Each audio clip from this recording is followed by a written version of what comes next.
First time in a long time, but back like I never left. Taking each day as it comes, you know me, I don't read ahead. Watch me burn down everything, BDE on a TV set. When I'm in control on the road, you could never really know what's up next.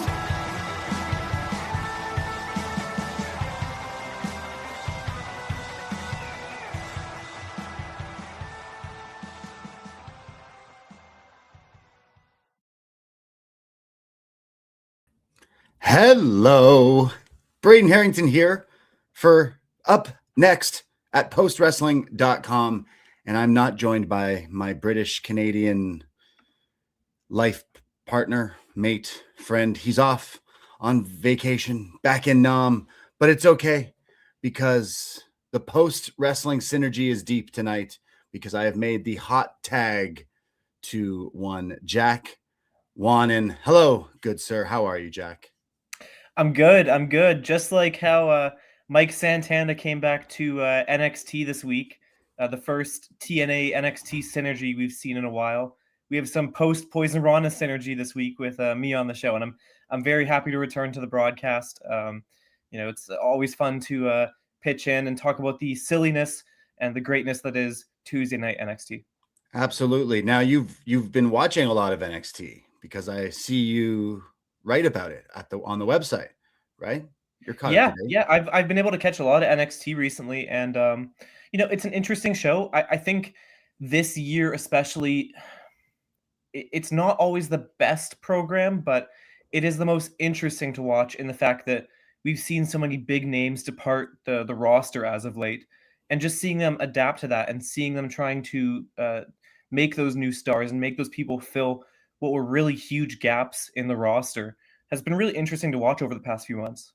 I feel like that's NXT as a whole. Like, definitely a reason why I've been through the thick and thin doing Up Next with many tag team partners, but it's because it's always fascinating. Like, okay, people say it's not necessarily sports, but sports entertainment. And like, if you're really into baseball, you would probably watch all the other baseball that goes on, including maybe like, farmer systems or D leagues or whatever, or maybe even like the what is it when like the Pee-wees play or whatever, like you'd watch all that. But NXT is always like a see them before they're stars kind of thing, for good and for bad, kind of what comes with it. But people can check out your work at postwrestling.com, and I know you've appeared on some other shows with John Pollock, and shout out Eric Marcotte as well. So always welcome to have you here on the show. Davie taking a much needed vacation in Vietnam, so he's going to be back in a few weeks, but the content won't stop here. You're going to join me for a few weeks here on Tuesdays as we talk about NXT going into Stand and Deliver and WrestleMania and all that. But we just hung out a little bit in person over the weekend, and it involved some wrestling as well, because we checked out our friends Northern Crown Wrestling over in Blood Brothers Brewery, downtown Toronto. Now, Jack, you've been to one of these before? Yes. Right. Yeah. And had you been to more than one? I know that we had both gone to one before. I don't know if you've been to a few now. Yeah. Oh yeah. I think I've been to all but maybe like 2 or 3 of them, and I think this is show 8 or something like that. So I don't know when the next one is, but give them a follow on socials if you're in the Toronto area, because like wrestling in a brewery, and you're like right up against it's so intimate.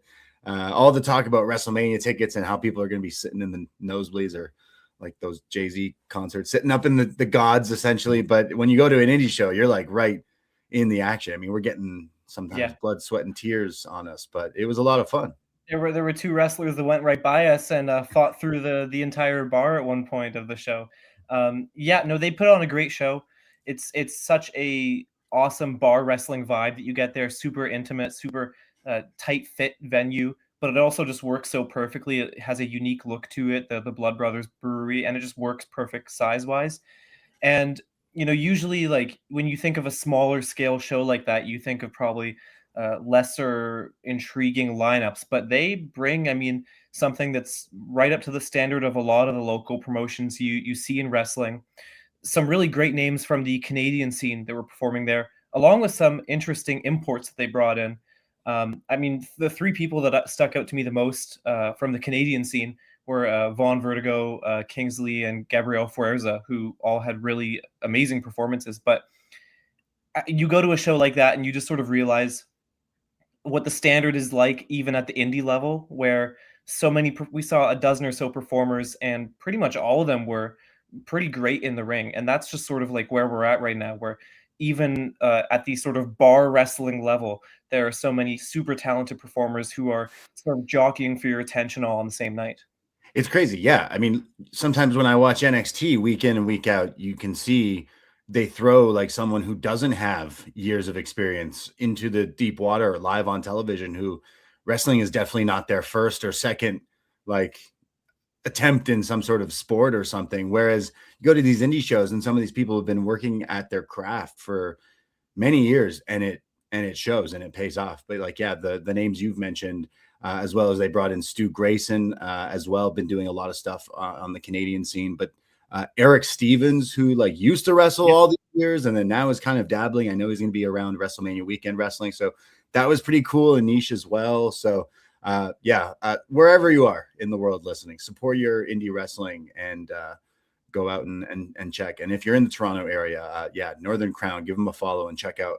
They don't have a next show announced just yet, but I know they'll have something soon. I know our friends Demand Lucha recently ran a show. They got another one coming up in April, and then just announced like a wrestling rave where they're gonna have like a ring while a rave goes on. So like wrestling while it's a nightclub essentially. So that's a first. Interesting.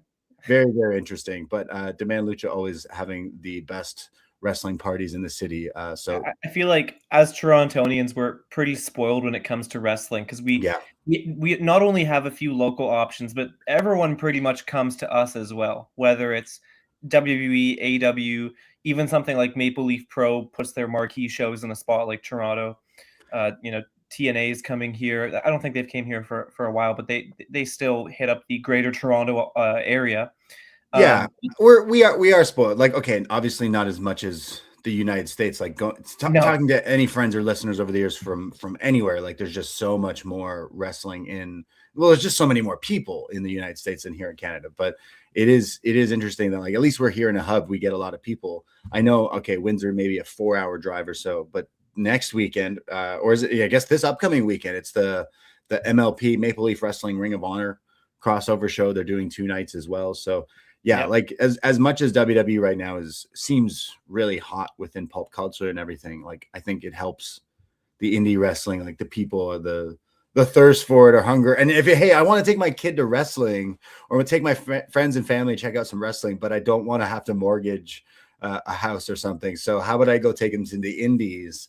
And they'll probably have more fun and intimate like interactions with the actual wrestling. But yeah, we had a ton of fun, and Northern Crown can't say enough things about them, because it was a blast. And I say this like my hype. I'll get into the quote of the show, as you know already, Jack. We'll talk about NXT in a sec, but staying on the like indie stuff and WrestleMania hype and everything, like for me, I saw something. I've not been in the most WrestleMania mood. I'm not going or anything, but I always like to get pretty. It's WrestleMania time. You got to get into the zone of wrestling.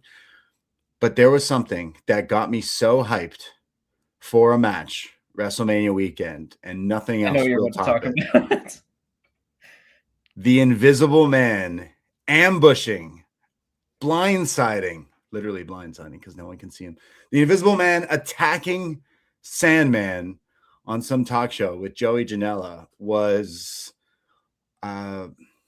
absolute cinema. Was potentially segment of the year, could potentially lead into match of the year, WrestleMania weekend. But what a ridiculous segment it was. And if you don't know what I'm talking about, I think you are if you're listening to a wrestling podcast. But Invisible Man Sandman, wow, did you happen to see this, Jack?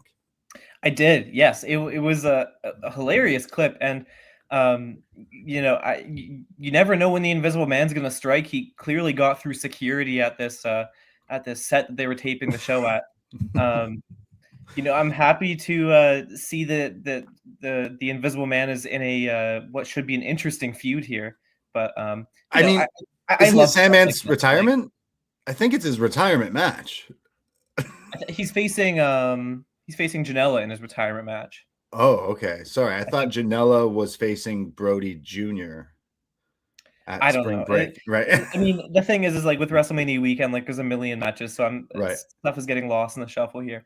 But I mean, the Invisible Man stuff, like I love when, like, as someone who, and you share this, someone who appreciates a lot of what DDT does, yes, something like Invisible Man, I'm a total fan.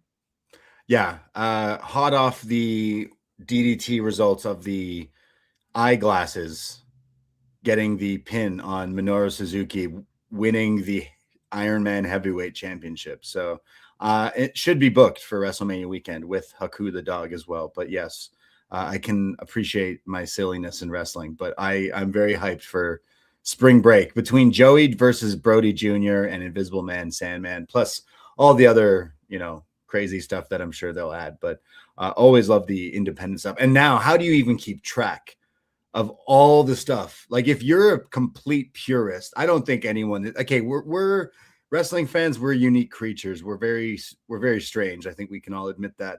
But I don't think anyone out there is going to attempt to watch everything. Like, there is just too much. There's no way you could watch it live. Obviously, maybe if you like finished up a month after WrestleMania weekend, but like it'd probably live, take you a like, week.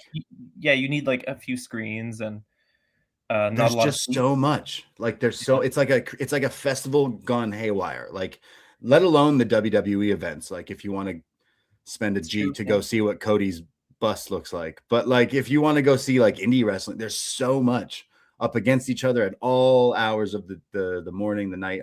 It's crazy. So I love it. I always say it's like if wrestling had a TIFF or like, a film festival of some sort where you can sort of hop from venue to venue and there's always something on and always something to discover.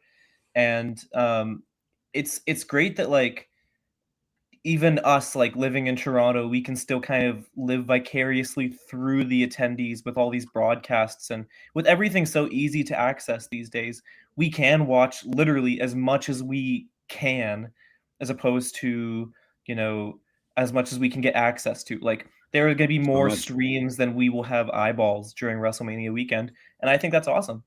Yeah, like it's definitely it's exploded with the popularity of just, but what I wonder what we're seeing with WWE this year with like ticket sales, and like is the bubble somewhat bursting of the buy one get one extravaganza type beat? But like, I still think they look like they're doing fine. Like, it looks like the machine is still rolling on, essentially. I mean, another thing you could go to is Kill Tony WrestleMania weekend. That's a show that you could go to if you. Did you see the ad we got for that on NXT tonight? Sorry?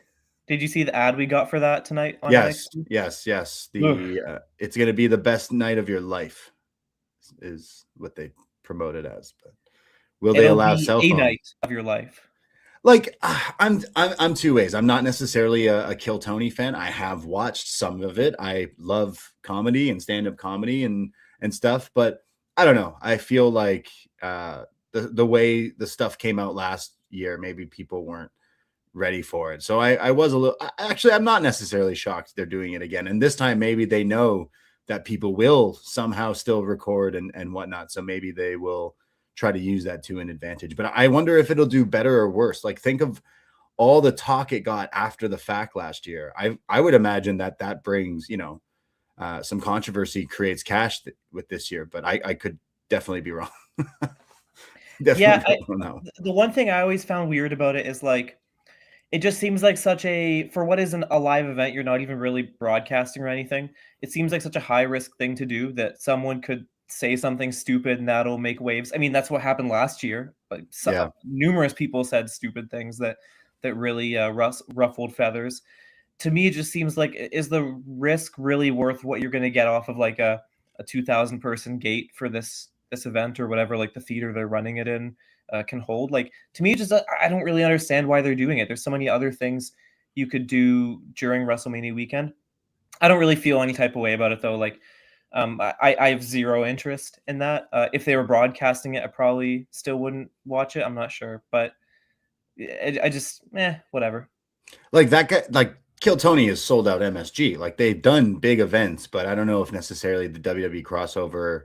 I mean, clearly it was enough for them to do it again. And I know that that dude is a huge fan. So maybe just out of, they just wanted to, like, Vegas, fuck it, we'll just do it again. Yeah, I mean, part of me wondered if there's some sort of like Netflix synergy here, because both Kill Tony and WWE have Netflix deals. So I was wondering if maybe there's something there, but I don't know. Yeah, like if you were to put it up, I'd probably watch it. Like there's the curiosity factor for sure. Again, there's the opposite effect where people will absolutely not want to check it out. But I don't know, I would say it's curious to see, like, they're promoting like Sami Zayn again, and we know Oba Femi loves listening to Tony Hinchcliffe, so we know he'll probably be a part of it. But yeah, we shall see. Maybe they'll do it again next year when WrestleMania is yet again announced for WrestleMania Vegas. Yeah, I don't know if Tony Hinchcliffe worked the Riyadh Comedy Festival last year, but maybe he would be willing to take a date in Saudi Arabia pending international conflict. Yeah, call Bill Burr, whoever else, whenever. I know Chappelle, all the big ones. But yeah, well, we'll see. But yeah, hey, even like it is up people's alley. Some people do love that stuff, and I totally get it too. And like, hey, if you're going to have fun and stuff, but I do wonder if like the Netflix thing, maybe they do film it and put it up on Netflix. I feel like the curiosity definitely would interest it, but it also I would not blame them if they would opt to film it and then review it and then decide to publish it. Yeah, as opposed to doing exactly. I feel like that's what they did last year, and then they were like, "No, we're not putting that." Yeah, this is not going. Yeah. Well, that's something that you could do WrestleMania weekend. There's obviously so many different stuff. So in the next few weeks, we'll definitely talk about some other stuff getting announced WrestleMania weekend and whatnot. But did you happen to catch any of Monday Night Raw? Well, of course, I needed to see how CM Punk would respond to being called old. His response was, "Hey, you got jizz all over yourself." I thought I had to clean out my ear for a second. I was like, "Excuse me, baking powder? What did you say?" Yeah, I probably watched that 5 times. I thought it was AI, and then one of my other buddy goes, Did Punk actually, like, my buddy who doesn't really watch anymore? He like had to go watch it just to make sure that that's actually what he said. So what that caught me off guard. Like I'm a big CM Punk promo fan, and he was getting his shit talk on, and I was like, yeah, what? What you say? Excuse what was me? that?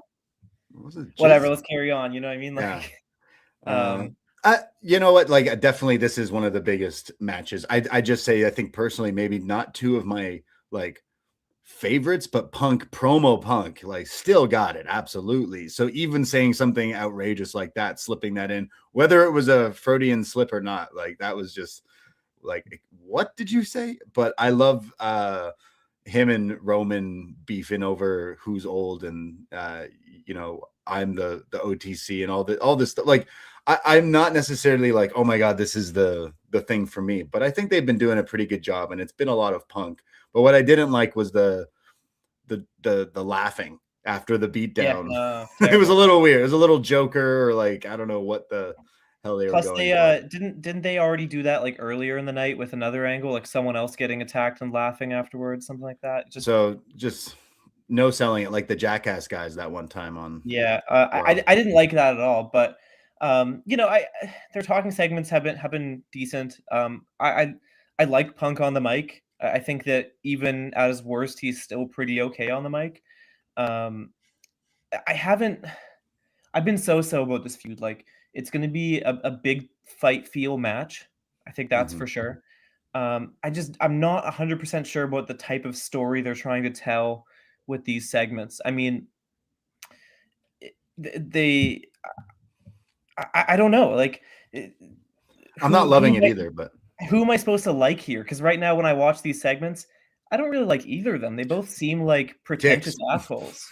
Roman telling the Usos, like, yo, respectfully, get the fuck out of here. Yeah, and then Punk, going from being the smug person to being very gotten to, and it just, to me, kind of seems like their characters are that they both have very fragile egos, And fragile egos, fragile bodies, right? yeah, I think it's choose who you want, right? Like obviously Punk yeah, has his fans and Roman now has his fans. It's a lot different from all those years ago. So yeah, like this is the big money match for them. I totally understand it. And there's so much, like there's so many layers to it, but there's still a few weeks to get a bit more juicy. I wouldn't say this week was a complete home run for me, but I guess my concern, and they sort of mentioned this on the podcast yesterday, John Away, it's less that can they get more juice or are they going to lose juice with how long this is going? I mean, they still have 3 more weeks of TV, and every single week has just been face-to-face confrontations every single time.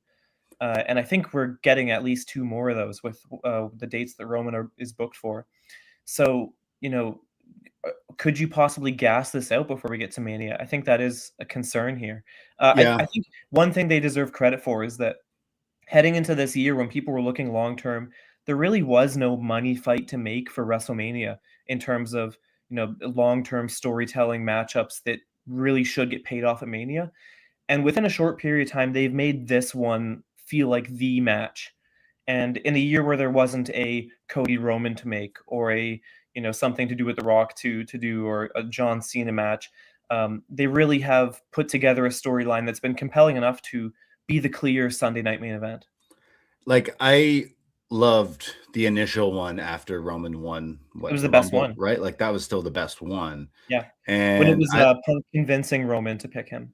And then, like, yeah, I like when they reference, they weave in the realism with, reality and what's, shoot kayfabe, all that stuff. Like they definitely started off in the right direction. And maybe it's cooled off a little bit, but I mean the match, it's big. But I feel like there's still something that we could do to some promo that they could get out of them together. And there's still a few weeks, so. Well, with 3 weeks to go, there's going to be some sort of dimension added to this that hasn't been added to it yet. And I'm curious to see, is that going to, rope me into it more, or is that going to hurt it? And really, I have no clue. It's going to be interesting to watch how the next few weeks for that storyline goes. If they don't add anything to this storyline over the next 3 weeks, I think they're going to gas out. You just need to make something, you need to throw something more into it to make it interesting over the course of a 6-week build. Bloodline rules. Like add no DQ or something along those lines, or right. But I need more Colt Cabana podcast references from Roman Reigns. How about he drags Colt out and just beats him up in front of him? That would be great. Everyone keeps talking about how they want to see. Maybe it's just me. I want to see Ted DiBiase Jr. be the one on the phone with Randy, only for Randy to reveal him and then beat the shit out of him and punt him along with Jelly Roll. But I don't know. I want more realistic. Correct me if I'm wrong, but I don't think Punk is actually on good terms with. Yeah. Maybe you're right. Yeah, I forgot about that. I think he might join in on that beatdown. Actually, yeah. I just There's 3 weeks. I need some more fire. I need some scathing promo from each of them once more at least to like really throw some gasoline on it. But either way, it's the big money match for sure this weekend. A match that's been added in the last few weeks, gaining some heat, is Brock Lesnar and Oba Femi. We've been watching Oba in NXT for a while. He's been just waiting to be seen on the main roster. And as soon as the masses have laid witness to the Oba Femi strut, it's over. He's over. But yeah. Just steamroll through Brock and win the belt. Like that's definitely where we need to push him as quickly as they pushed Brock, essentially, because still gasped at that power bomb for last week, right? And then now yet again getting the best of Brock Lesnar. So simple yet effective. What this match should be is Oba destroying Brock Lesnar, and a star is born. But yeah, what do you think?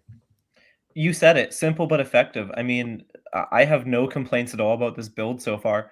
Oba Femi is over as hell, and within weeks' time, because he just came up at the Rumble last month, they're making him a star. And this whole storyline is an example of how if you do it right, you can make someone a star really quickly, and that's exactly what's happening with Oba Femi here. I'm not surprised that he's getting this treatment, because I think everyone who saw him in NXT wasn't surprised when he got called up when he did. getting called up before some other people who have been around for just as long. So I'm really happy about how he's been treated so far. I think this is sort of like, no matter how much of a WWE skeptic people are, I think across the board, everyone's been pretty happy with how he's been treated since getting called up. Yeah, definitely. Like at first it was like, okay, what are they going to do with him? And just the swerve of him attacking Brock last week is like, nah, we're just going in this direction, and it's totally we're okay with that. But it's crazy Total seeing Wrestling the 101. yeah, like seeing the crowd reactions of the kids doing it, like people online. It's become a meme like very quickly of just this monster dude doing this like Oba walk that if you live downtown, you would have seen us doing this on College Street outside Toby's when we were watching Pancrase at the bar on Sunday. Everyone does the Oba walk. It's so over, and that's all he needed to. I mean, not all he needed. Look at this monster, this jacked, huge dude. But like, I feel like they got like, just push him, just go with it as crush Brock, and that's such a big thing considering the lore of Brock Lesnar. Maybe he goes away after Mania for a while, but. I think the most intriguing thing about Raw right now heading into WrestleMania is the fact that we really have no clue still what's the deal with Seth Rollins and what his WrestleMania plan is. Yeah. And I genuinely don't know what the answer is. And the only answers that are in front of us, him facing someone in the Vision, for example, are not satisfying. And the fact that he got arrested by Paul Heyman this week makes me think, do they even have a plan for him? Like, Seth versus Paul Heyman is the match. Yeah. It feels like they're treading water right now in a really concerning way, because he spent 2025 as like the guy on the Raw brand, and now he's not, as of right now, figured into the Mania plans, at least as far as we know. I mean, they clearly, hopefully, have something for him, but we don't really know what his Mania plans are. I mean, Heyman was saying some pretty ruthless shit when he was getting walked out of the arena, basically like, your wife's gonna leave you, and then I'll have to adopt your daughter, and that's when he attacked him. But I guess Braun is the only one, because he's Paul Heyman's guy, and he must be okay to come back for this match. Like, I don't know, but then a return would get a pop, and then kind of babyface him going up against Seth, and Seth is clearly the babyface here.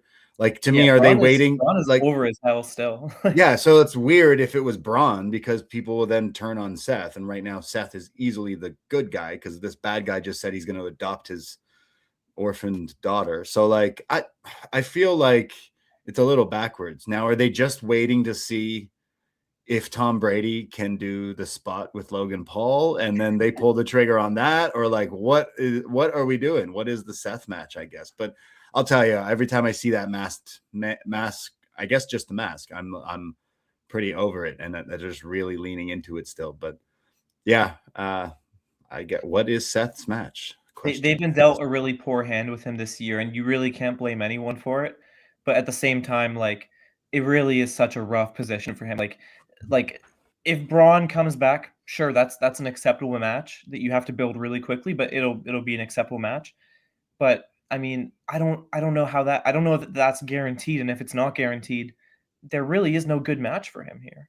Yeah, it's weird. Like, there's no other Paul Heyman. It should have been Brock at that point, but like, they've pivoted that. So yeah, and I'm happy they did, because Oba Femi, yeah. I mean, him facing Brock immediately was sort of like the clear thing to do to give him some momentum. So yeah, we'll have to see who will it be. A someone completely new? Like, I don't think it would be that, but it can't just be Seth versus like Logan Paul and Austin Theory. Almost forgot who he was, but yeah, like, I can't be either of that. I don't think, unless it's Logan. But yeah, we'll see next week on Raw. But yeah, they got some other things cooking for WrestleMania. But like, I'm not necessarily I'm feeling kind of the same way as last year. Like, okay, there's not necessarily anything that feels like it's the like scorching hot program, at least just for me personally. But I'm still, it's once we get a little closer to WrestleMania, I'll definitely be in the green light feels, be in the my way feels, and be like, okay, now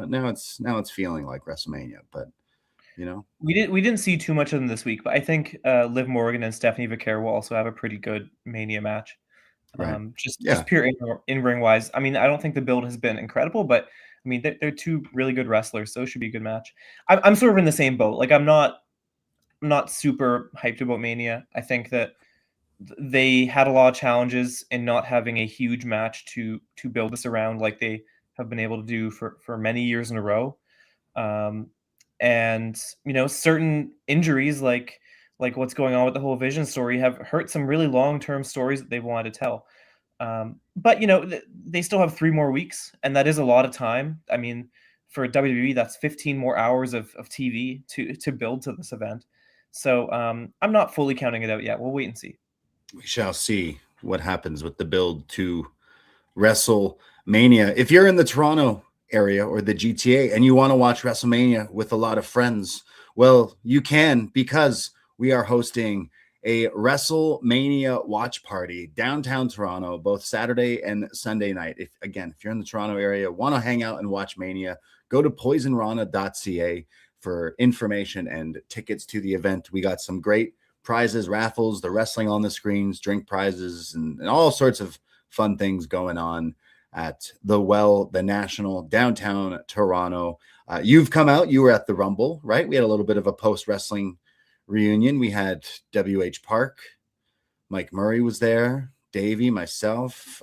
There's a few others. So join us WrestleMania weekend, Poisonrana.ca. And hey, while you're listening to this, we are up next, but Davie and I have so many other shows, including Poison Rana Live. We have a whole free feed, YouTube, Spotify, Apple, whatever you use. Search Poison Rana Pod and give us a follow. We just did a show on Sunday. We were catching up on WWE hype and AEW Dynamite, the fallout of Revolution, and so much more. And Davie and I have a Patreon, and we have banked some shows, including one of our biggest pods ever will be released later this week. Our review from the 25th anniversary of WrestleMania X7, considered to be the best WrestleMania ever from 2001. Jack, were you even born when WrestleMania 7 happened? Well, I was probably like a month old. Whoa, what year were you born in? 2001. Wow. So if they did it in April, I was probably like a month old. Wow. Funny story. I saw when I was out today, I found a receipt just on a shelf in a store. I found a receipt, and it was a receipt that someone bought something at a Shoppers a day before I was born. Oh, that's creepy. Yeah. Wow. You're so young, you had to learn about WrestleMania 17 in school. Yes, among other things. Yes. Yeah. Well, that was the only real important thing in 2001, right? No, wait. Oh, right. Yeah, the other. Yeah. that's crazy. But you've caught up. You've watched WrestleMania 17, right? I've watched all wrestling ever. Yeah, you know what? You're in the WWE intro. I saw all that. I'll tell you, you're young, but you're with it. You know ball. You know ball. I've talked about I've talked about DDT, current DDT, and I've talked about like 2000s wrestling with you. I know you've watched and scoured just like I have when I was once a young Padawan too. But yes, wow, 2001, 20. That means you're 25 then. The 25th anniversary of Jack just happened, right? Yeah. We're heading to Dallas, Texas for Jackomania 25. Yeah, that's right. Yeah, you could have been in the gimmick battle royal. I could have. Jack the Snack. That's my gimmick. It could have been you. Well, even though Davey's away, we did pre-bank this show, and it is a lot of fun. I mean, it is one of the most epic pay-per-views ever. So you want to support us, patreon.com/poisonrana. It's $5 to get all those things. We have a retro NXT show as well. We banked one of them. We're currently in the summer of 2014 NXT. So we've been going through like Tyson Kidd heel turn and Neville is the champ and a whole much more. But Poisonrana.ca for all the links of everything that we do, because we do a whole lot. And appreciate you, Jack, helping me out and holding the fort down here at upNXT, because now we can talk about what we're here to talk about. And that, my friends, is NXT from Tuesday, March 24th, 2026. We get a recap of Houston Booker T Appreciation Night. Jack, do you have a favorite Booker T match that comes to mind? Don't say WrestleMania 19.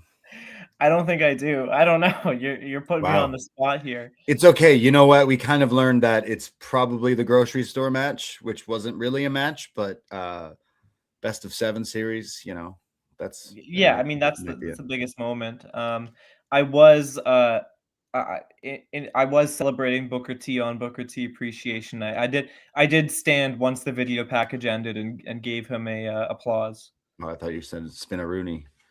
And I did a Spinaroonie in my room. Yeah, I did. Yeah. Well, we start the show off today with Robert Stone, the GM, the proper GM now. Regal, you know, last week told him, you are the official GM, no more interim stuff. So Stone is here with Shiloh Hill, and he's in one of these like Gauntlet Eliminator matches later. And he says, hey, can I be first in the match? And Stone is like, you know, that's not a good, yeah, sure. You know what? You could be first, whatever. We see Tatum Paxley there as well. And she's very upset because Blake Monroe has stolen her North American title. So she's looking for her. But Shiloh says, hey, you know, Tatum, I can help you out. I could help you out and find this thing. And she's like, okay, interesting. And everyone keeps trying to talk to him, and Briggs is there, and Stone blows him off to go deal with something. So even Stone as GM just doesn't have time for Josh Briggs. No GM ever, I guess. No one really has time for Josh Briggs, apparently. Yeah, I was wondering if this was like some sort of like a fiction mirrors reality type situation where Briggs is going up to creative and just kind of getting ignored, because we haven't seen him on TV in a while. But he has been MIA. Yeah, I mean, I think it's leading to at least something here, which I think I definitely was like, hey, why don't they just do a big meaty man match like they did with him last year and the year before? And it's like, oh wait, it looks like we are, but we'll have to. It's kind of a recurring theme that like you see Josh Briggs on TV and you realize, oh, I haven't really seen him in a while. Yeah, it has been a few weeks, but he's done the gimmick where no one had time for him before. So it's just funny that just being ignored as part of his gimmick. We go to the ring for our first matchup. It is Fatal Influence, Fallon Henley and Lainey Reed taking on Wren QCC, Kendal Gray and Wren Sinclair. Vic asks Book a question or like throws to him, and then it's just silence for a little bit. Now, I know we're both here in Canada and we watch on Netflix, and sometimes they mute Vic's mic when he's doing like a promo read for something because it's Netflix and they're like, hey, you don't get free ads for things. But so I thought it was that, but then Vic just starts going, hey, Book, you know, you have to turn your mic on. And then you just hear Book start laughing. And that was what set Booker off, just to start laughing like, hey, come on, it happens. And then Vic, I think, stole a line from myself, I think, and said, oh, Book, you are on one tonight, which I'll just get it out of the way. He was in fact on one. So Vic knows. Shout out Vic Joseph. Fallon Henley goes after Wren here because Wren just recently beat her for the Speed Championship. So she's pretty mad and she keeps attacking her here. Eventually, though, she tags in Lainey, who falls to the traps of Wren and Kendal doing some like tag team offense. During this, we see like a picture-in-picture of Elio LeFleur, who's been attacked, as well as Eli Knight. So they'll say they'll get more information on that. And Vic is like, I don't know, but I got to speculate that they've been taken out by Vanity Project because they're in the tournament match. And this is where Booker T starts yelling, don't do that, man. Don't speculate. Don't ever speculate. Don't be one of those people. Don't be speculators. And then you know what Booker T will do like 5 seconds later? Speculate. And then Vic goes, hey, I thought you said, and then Booker's like, you know what? Shut up. How about that? All right. Shut up. Wren hits a butterfly suplex. Always looks good from her. Lainey hits a blockbuster. Fallon's in control with what is like the rings of Saturn, the rings of Henley here, but it's broken up. Eventually, the ref like is slow to account, and Booker starts to yell at this ref like on commentary, like, do your job, ref. What is this guy? What is he doing? And I think his name is Sanders because he keeps yelling that to him. There's then Wren who comes in. Wren finally makes a hot tag to Gray, who comes in with overhead throws and suplexes, pulls the tights down, German suplexes, and then there's a really nice move from Lainey, like a made in Japan into like a knee lift, like an Ushi Goroshi, so like a made in Goroshi kind of thing. Yeah, it was nice, but it was broken up there. But again, the ref was like maybe too late, so I think Wren had to like kick out herself, and then Booker T, that just sent him off even further of like, this ref needs to be looked at. Like, I'm not trying to get someone out of their job, but this ref sucks essentially. And he's yelling, what the hell, all this stuff. Gray eventually hits this back elbow, like almost as good as Andrade. Like looks so snug, but Laney somehow kicks out, and then somehow there's this crazy transition into a flying cross arm breaker from Kendal as Laney taps out while Wren puts Fallon into the final wrench. So they double tap out, fatal influence here. And then right after, Gray on the mic says, I tapped out Laney, Wren beat Fallon, so I want the championship at Stand and Deliver. When Lola comes out and says, Mama, it's not you that's getting the title, it's me. And that's when Stone says, well, next week you two will face, and the winner will face JC at Stand and Deliver. But what did you think of our opening matchup here? And that back elbow. Wow, very nice. This was a really fun match. And, I think we're kind of seeing like Kendal Gray get hot shot into the title picture, at least the number one contender picture. But like, apart from her, like I would say all the women in this match are pretty underrated right now in terms of where they are in storylines versus the quality they can bring to matches. Because I think that all four of them had some really great stuff in this one.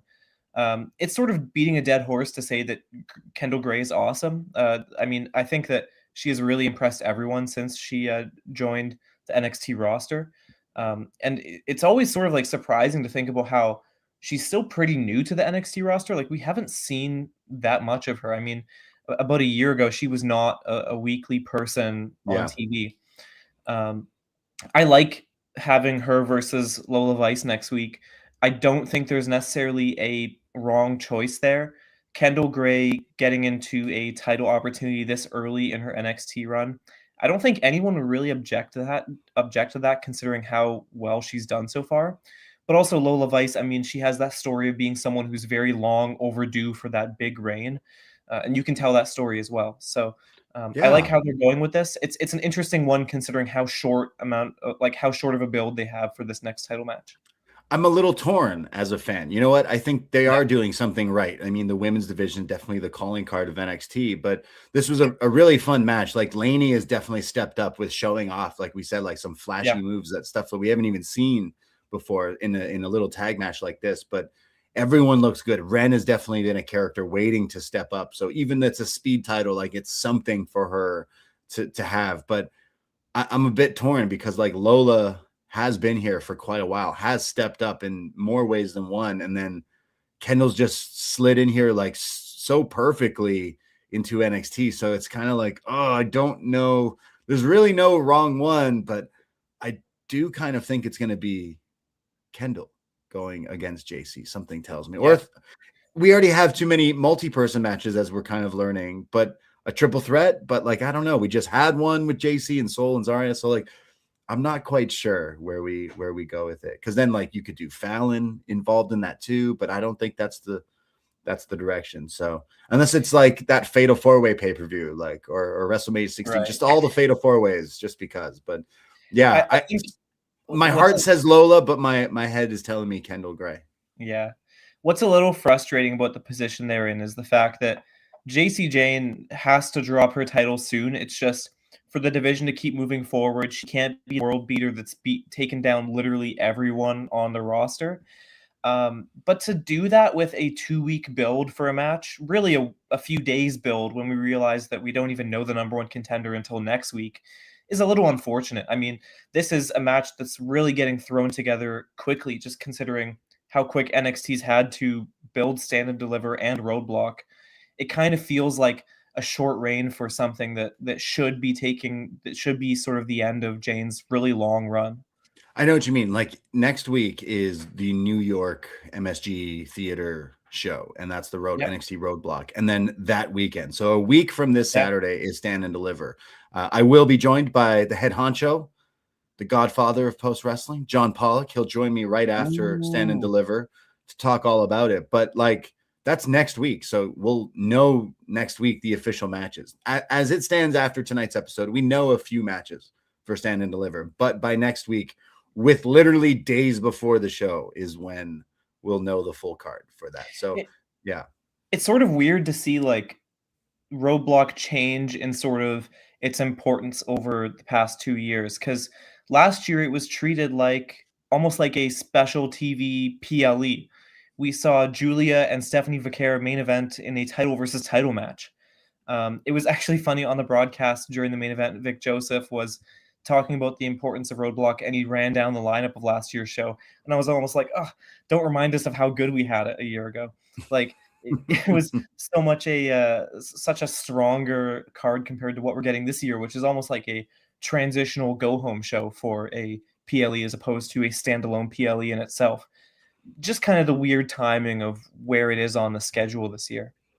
Yeah, it feels like, because maybe there was a few factors, like having most of the roster moved to the main roster, that maybe doing some of these live shows piggybacking off of WrestleMania, maybe they needed to change that. Like we've said on this show when it was WrestleMania 40 weekend, like it's a lot to ask people to go to 12 noon, which Vegas time would be like not 10 o'clock or something, like 9 o'clock or something like that in the morning, to watch NXT, only to then go later probably to watch more wrestling of WrestleMania. And that's just WWE products. So like it's a lot. So I don't mind them moving it. It's unfortunate, but yeah, it feels there's still like a 2-week gap between that and WrestleMania, where it's like, so next, like as it stands, I think we have like 1 match or 2 matches official for this Stand and Deliver, but like when there's days left, we'll know the full card, which is not the norm for NXT. Definitely. I guess the thing that I think about when I compare the Roadblocks is like last year, Roadblock had 3 title matches. This year, I don't think a single title match is booked for the show. It's just grudge matches and number 1 contender matches. So, well, I think we know the North American title match is a singles match after tonight, I guess, with the winner. Or was that for next week in Madison Square Garden? I'm forgetting. North American titles for Stand and Deliver. Yeah. Okay. So it's going to be Miles Bourne versus, right? Like who we'll talk about in a little bit, but like as of right now, there are some matches announced, but like we'll know the full thing. But yeah, it's looking packed now. Like we know at least where it's going to go with some of these matches, but will it be Kendal Gray or will it be Lola Vice? One thing I wanted to touch on real quick, we talked about Elio, LeFleur, and Eli Knight getting jumped, getting written off. I mean, there was a sort of reports going out over the weekend about a house show where I think people thought that Elio LeFleur might have suffered an injury during a match. Mm-hmm. It looked like him and Lexus King, actually, and Lexus King too, and he wasn't on the show. Yeah. So I mean, it was easier since Lexus isn't tied up in a storyline right now, that they could just take him off TV and you wouldn't have to write around that. But this kind of confirmed that almost, that they were just unceremoniously written off the show with a mystery attack. Like, so last week they had the thing with Shawn Legacy being injured. So Elio and Eli Knight then said, we'll partner up. And then now there's an actual injury again.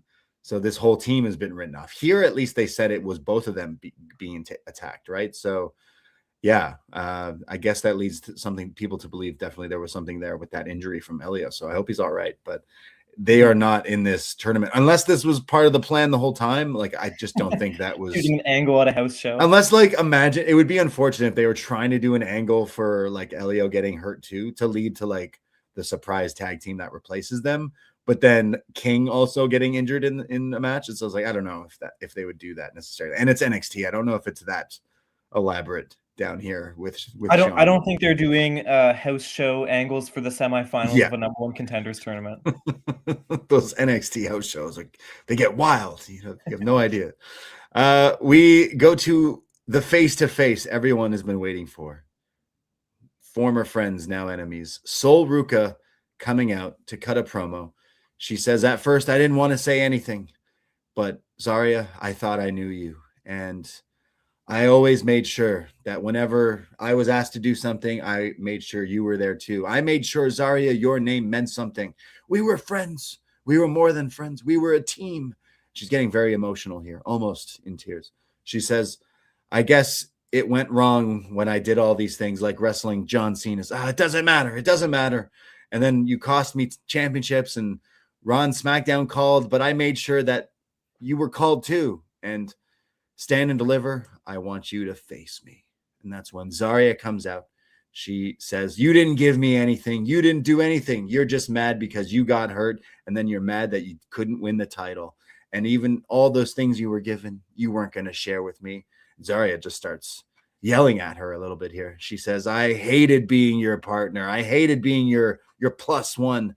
And Soul interrupts her and says, oh, I guess in your story, I'm the villain, huh? And the crowd's completely turn on Sol Ruca here. The in crowd the goes, Performance Center. yes. They go, yes, you are. And then they completely start to boo her here. And that's when Zarya ends this face-to-face with, you're not the villain, you're the mistake, as the music hits. But wow, the crowd turning the story in a direction I think most fans actually like were kind of seeing through the lines of like, hey, wait, Soul is kind of the a-hole in this thing. But yeah, pretty funny how this happened. So maybe a double turn coming soon to NXT. I'm not sure, but I don't know how I felt about this. There was some, these two have proved, Soul and Zarya have proved, like, wrestling wise, they're really entertaining, but there hasn't been like juicy promos like this where they've had to go out there and do this kind of stuff, I think, especially to each other. But you know what, for the most part, I'm excited to see these two wrestle. I don't know if I was necessarily into this as much. Like, I didn't necessarily think their promos killed it, but I'm still really interested in the match and where we can go from this post Stand and Deliver. So it was a valiant effort here with going out and trying to be like emotional and with the story and everything. But where are you at with it? This doesn't take too much away from the match because I'm still really excited for what they're going to put together. Yeah. I was so about this. Like, I thought Zarya was really great in her lines. She had a really powerful sort of promo in response. I thought Ruca, her promo was a little too long, and when she was trying to act emotional and act like she was tearing up, it just didn't really resonate with me. It seemed like she was having trouble sort of doing a convincing tearing up type of. She's the heel. It's a double turn. That Stand and Deliver. Watch. I feel like the crowd made it seem more cut and dry as to who's the heel and who's the face here than I think the story is meant to convey. I mean, I think the story is meant to convey sort of similar to a Roman and Punk thing, that both these people sort of have valid criticisms, but they're both kind of in the wrong in a sense. I mean, Ruca mentioned a lot of things that she did actually give Zarya, and the most damning part of it, I think, in her promo was the fact that I gave you my North American title, which you lost. The fact that she was giving up belts for her, and she was bringing her to SmackDown with her for title opportunities. And I didn't see this as like Soul is clearly the heel, Zarya is the face. I sort of saw this as like two people sort of losing sight of what's right and wrong here because of how much they've sort of gotten in each other's heads. Like, part of me thinks post Stand and Deliver, like, does Sol Ruca leave NXT? Does she go up to the main roster? Does one of them stay down here? Like, does Zarya stay down here without her and go on a run or something? Like, there's a few different options there where you wouldn't want to do this same. You wouldn't want them together on the main roster, at least right away, whether it's, against each other or whatever. So I'm really looking forward to the match. We don't see this side of Sol Ruca very often. And again, this is NXT. You do have to go out there and do stuff that is not in the norm. Me and Davie were joking the other week. Was it last week with Kendal Gray with the cake? They just still no explanation, by the way. Still waiting to understand why Kendal Gray just randomly was trying out some Kurt Angle chops and just started putting her face in some cake. And it's like, the NXT, you go out to try all these things, to try a babyface character, to try a heel character, to try catchphrases, wrestling moves. Like, there's all these different things. And Sol Ruca, up to this point, has never had like emotional storytelling promos like this. So this was kind of, I'd say, her first crack at this. I'm like, okay, I don't think it was necessarily a home run, but I can see still that she could be a pretty big star in WWE. So I'm still looking forward to this match. I think if there's one thing I liked about the segment is sort of, they got their slogans in. I mean, Zarya had that stinger at the end, right. And they sort of made it clear that, like, they outlined that this is a match where there is bad blood, but there's this weird sort of like care for each other that's lost but still kind of there. And I thought that was an interesting theme of the promo, that it's almost like like this isn't bad blood. They want to kill each other. It's more they want to prove who's in the right here more than anything. So like, yeah, like I think watching this, Soul is meant to be the baby face, but with this crowd turning and like the way things are going, I'm wondering if it does lead to like a double turn towards the not end. against it. We'll I mean, see. Yeah.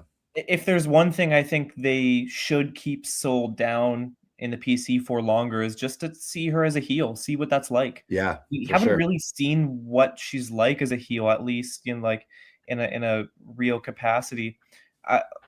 I would keep her down for that, if anything. But I mean, when it comes to her wrestling, she has been main roster ready for a long time now. I would hope that the only reason they would want to have her get some more seasoning in Orlando is just for the character work and things like that. But if they do decide to call her up after Stand and Deliver, I can't really object to that.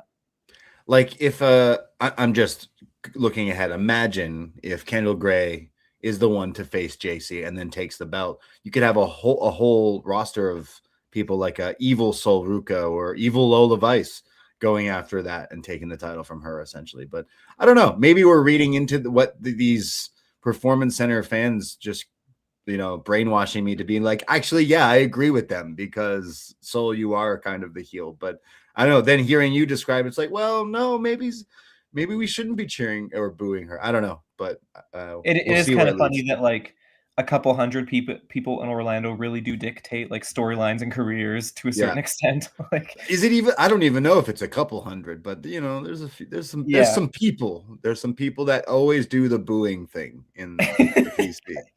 It's always that one guy who he'll let you know if he does not like you. So that match is like by the end of the night, that match is official. Sol Ruca versus Zarya is happening at Stand and Deliver. So there you go, folks. We're getting it in about 2 weeks or so. We go backstage. Ethan Page is with Ricky Saints, and they're watching back on the iPad last week. They're watching tape, and I think it's Ethan like, hey, man, what happened with you? He's like, my boots were slippery, says Ricky. And Ethan says, look, I know you keep saying you want me to be North American champion again, but I don't want that. I want to be NXT champion. And says that I'm the one who beat Joe in the first place, so I want that title. Briggs is in the back. Lots of Josh Briggs on TV tonight. He goes, you guys can talk about titles, and I can't even get a word in, and walks off.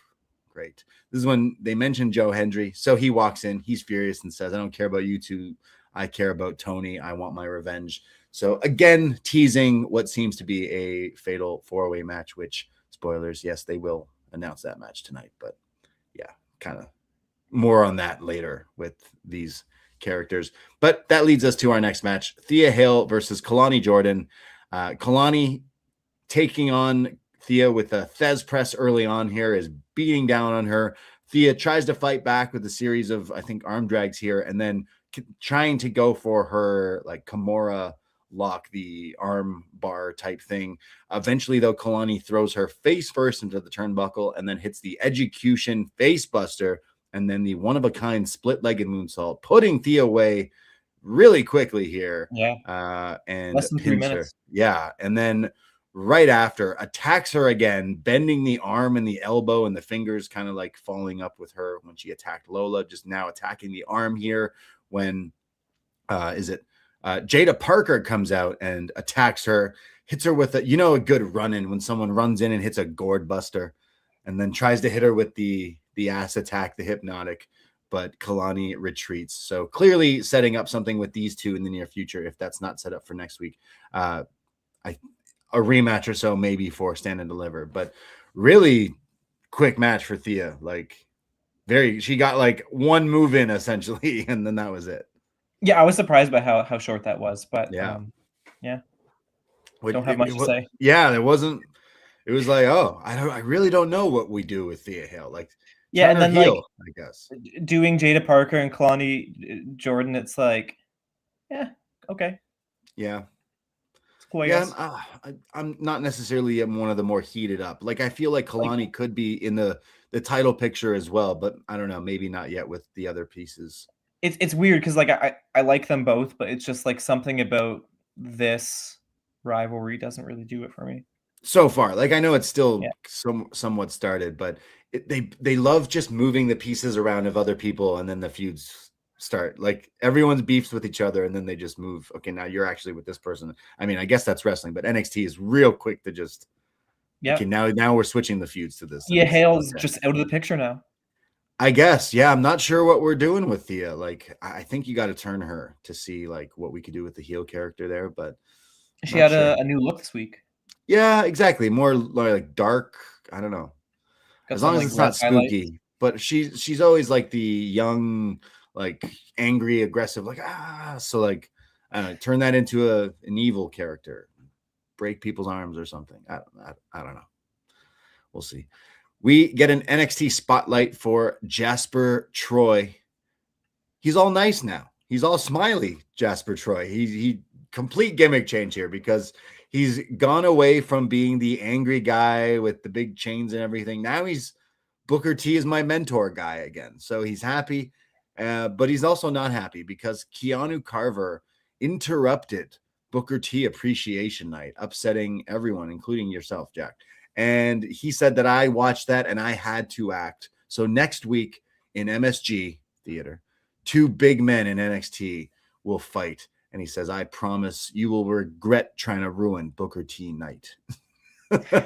Sacred Booker T night. How dare you? Dare you? These guys had beef before then. I don't know why Booker T night became the crux of this. I mean, it all started with Booker T because he's like, yo, tell your man to keep his name out my mouth. And Booker T, which was awesome. What? Yeah. And so we're getting the meat match next week. It's Keanu versus Jasper. I just have to say, I've been loving Keanu Carver so far in NXT. Nice. Okay. He's just come off as such a. First of all, his look is insane. He looks like a killer. I mean, he's ripped. He's jacked, and he has such a sort of take no shit from anyone character that I really enjoyed. And I think he has to win this one. Like you just look at him and you think this is the type of guy that you really want to elevate as like a big time heel in NXT. And Booker has done an amazing job of building up this feud. Every time something happens between him and Carver, he's just so over the top offended by what Carver is saying, and it just adds so much to it. He's more offended of what this guy has been saying than anytime Vic Joseph has some like off comment towards him. That doesn't affect him. But when Carver's like, hey, stop talking about me, Booker's like, yo, I'm fucking mad. It's also like so weird that like this rivalry is like you have to like sort of understand the LFG lore to get it. I don't even want to attempt to understand LFG lore. Okay. Yeah. Are you an LFG fan? Do you watch? Okay. No. Just checking. So there's more on that match later, but it is official for next week. But I think it's leading to something even bigger and meatier, if possible. Not meteor. Yeah, you'll know what I'm talking about. We go from that to Shiloh and Tatum backstage. She's talking about her stolen title from Blake Monroe, and he goes, "Oh, I already know where she is because I put it into a website. She posted where she was posting photos with the belt, so I put it into a site, found the geolocation, and she's like, "Excuse me, what?" And he goes, "What, Tatum? Don't you watch my videos?" And she goes, "Well, I saw the raccoon one." And he goes, "Oh yeah, that was a good one." Anyways, here she is, and gives her like these coordinates to where she is. So he's doxing Blake Monroe here. Here's her information. Here's her data. He's like investigative journalist Shiloh Hill. Yeah. So she goes, "Okay, is it weird that I'm going?" He's like, "Nah." And he goes, "But you better be careful, Tatum. There's creepy people out there." And then his music hits, and I'm reminded that his music starts with laughter. And then he goes, "Oh, I gotta go." And then he starts to laugh, and then she starts to laugh. They're basically hyenas here. I keep seeing hyena memes in the last few days of like TikToks or Instagrams of just this dude who's got a hyena. Now, I'm pretty good at knowing when things are AI, but have you seen this guy who just owns a hyena and then cracks jokes and then it laughs? No, but this sounds like AI. It reminded me of this right here with Shiloh just laughing. And yeah, I mean, he's giving information away of where NXT superstars live. This is definitely a problem. So now we know where those people at the airports get their information from. Oh my God. I kind of like that part of Shiloh Hill's character is that, like, if any babyface asks him for help, he just kind of does it. Like when he took the wheels off every car in the parking lot so he could like stop, what was it, like Vanity Project from leaving? Yes. So he dismantled everyone's car. 'Cause He's using the dark web, 4chan. I don't know. he has like no stake in Tatum Paxley's North American title thing, but he's just like, yeah, I'll help you. Yeah, I'll find out where someone lives and give you the coordinates for it. Yeah, it's a weird guy. He's a weird guy, Ace. He's a I weird like his guy. character. You love Shiloh Hill? You big Shiloh Love him. fan? And you know what? When they had those video packages, I did not think I was gonna love him. I thought, Right. oh, this is terrible. This guy's gonna be off TV in like 2 weeks. And then Okay, even I don't think that. Like I've when it was those segments, like I really disliked it because I don't know, called him 4chan but Bray how Wyatt, many Evolve LFG people are like, here's their debut, and then they're just kind of, you don't see him for a while. right. Yeah, I don't know, I thought he was being set up for failure, but he has come into this character just so perfectly, and it just there's something about it, like it feels like it fits who he wants to be character wise, and he's just a very lovable babyface. I feel like there's definitely some room to find exactly what the character could be here, and Yep. like maybe starting off with those videos, it definitely wasn't for me, but I can see that he's like got so much charisma, and I could see even when he's wrestled, he's not like bad. He's better than some of the other people that we've seen on this show. So like, I'm not necessarily like, I can't come out here and say like, oh, I think he stinks, but like the character was real tough for me to get into and connect with at the beginning. Slowly we're moving along the lines of like he's just a psycho, like he's crazy. Well, one thing I will give them credit for is that like his character, when you think of all the crazy guy characters that are in wrestling, his is certainly different. Yeah. And he wrestles weird. Like he's just weird. really weird. The fact that he's like this internet sort of age version of a crazy person is like this different angle to what we see so often in wrestling with the crazy guy type character. I dig it. Yeah, like what other think of all the different crazy characters, but to do it like more like modern, I guess, is where they're still trying to maybe find or work out the kinks and connect. But I don't know. I never wrote him off, but definitely the character at the beginning was just like, oh, I'm on the dark web, and I'm like, okay, well that's not a great that's not a great start, but they've sort of moved away from that. And I like raccoons too, so maybe I got to check out that video. But yeah, like we'll see. I still think the jury's out for me, but we'll see. We'll see. We go to the match. That's why he's come out here, because it is a 5-way gauntlet eliminator match. I was making sure we were using the right terminology here, eliminator, because the winner of this match will face Miles Bourne for the North American Championship at a later date? Or no, at Stand and Deliver, right? Stand and Deliver, yeah. Yeah. So how it goes is 2 guys start, and then every 5 minutes someone enters up to 5, but you can eliminate anyone at any time in this match. Kind of like an elimination chamber, but 5 people and no chamber. They just come out from the back. And that starts with Shiloh Hill and Jackson Drake, who I swear last week Davie and I were like, oh, this guy should drop that Evolve title so he can like win a title here. And the next day he dropped it to, I believe the guy's name is Aaron Rourke on WWE Evolve. So Jackson Drake officially moving on up to NXT, no longer the Evolve champion. But Drake, Dr. Thirst, right? That's his name. Him and Shiloh Hill go at it. We have the classic tilt-a-whirl from Shiloh and like his back sentons and stuff. The second person comes in, Dion Lennox. The third, sorry. So the 3 of them are in here. He hits some big spine busters. There's Drake hitting this like double neck breaker DDT combo, a standing star as well. The 4th guy to come in is Charlie Dempsey with the Birthright ringside, but no Lexus King. The crowd are chanting Nepo Baby at him. I'm sure that chant will get over with this whole Nepo Baby stable.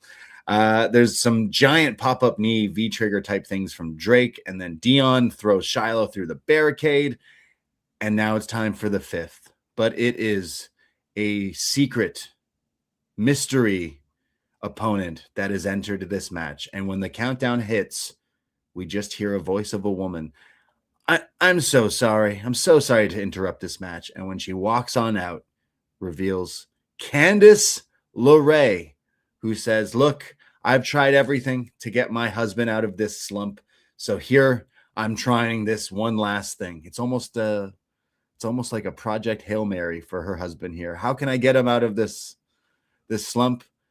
So she brings on out her husband, Johnny Gargano, or as we call him here, Johnny Wrestling, Johnny Takeover, if you will. He's in his t-shirt, he's in his gear, but he's still sad. And he walks up to the apron and he's like, oh, I'm in this match. Like, he's shocked that he's announced for this match. And she says, yes, I got you this match to get your mojo back, essentially. And he's right away kicked and he drops to the apron and does his planking pose. So that will be the repeating thing for this here. So depressed Johnny is just chilling there. So Johnny Gargano makes his big return to NXT, 38-year-old in developmental, but I can't deny we love Johnny. You know, people talk about, like, you know, Ministry Undertaker, New Japan Kenny, NXT Johnny Gargano. You know, he's just, you had to be there, black and gold for life. Johnny's laid out, and then everyone else is brawling and fighting. It's Dion Lennox who gets eliminated at one point because OTM come out and attack him. So Shiloh pins him. So Dion's gone.